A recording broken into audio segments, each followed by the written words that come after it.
One of the things I've observed is that it's very demoralizing, let's say, for the typical young man. It's true for the typical young woman as well. So we'll say the typical young person who's miserable and maladjusted psychologically and socially, if you just go to them and say, well, you should feel good about yourself, because they think you're good just the way you are. You're perfect just the way you are. You should accept yourself just the way you are. It's like, well, okay, so what does that say about who I should become? Is that just now off the table because I'm already good enough in every way? So am I done or something? What about who I should become? And then, well, how should I feel good about myself when I don't? Because I'm not getting along with myself. I'm anxious and hopeless and nihilistic and depressed, and I'm not getting along with other people. So how is it that that's all somehow something I should feel good about without being deluded? And these are complicated questions, because you don't want to beat yourself with a stick, which might be the opposite of that as well. Feel bad about yourself. It's like, no, be judicious and merciful with yourself and think that you need to accept yourself in some way, the way a mother accepts a child. But the maternal spirit is not the only spirit that governs the love that a child requires properly.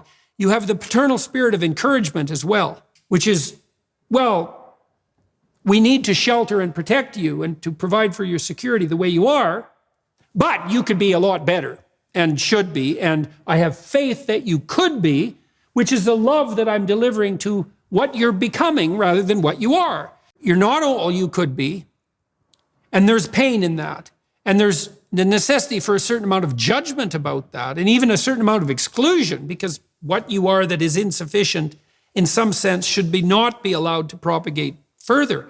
But if it's conjoined with encouragement, it's like, yeah, you're in a rough situation there, kiddo, but here's some things about you that are virtuous and good, and they're pretty powerful actually, and if you just made those more manifest, you could dispense with a lot of this immaturity and misery, and you could expand yourself out into life physically and psychologically, and you could start walking this pathway that makes things better. And the thing is that as soon as you start walking the pathway that makes things better, then things immediately become better.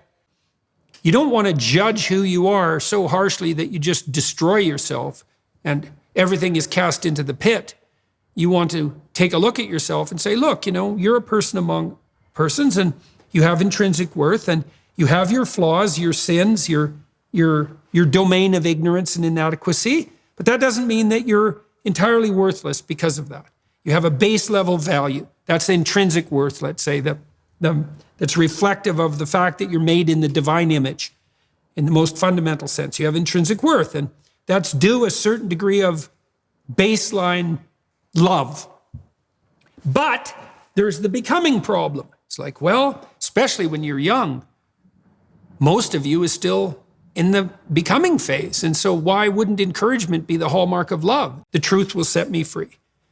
And then you think, well, the truth will set me free. Who's me? Back to identity.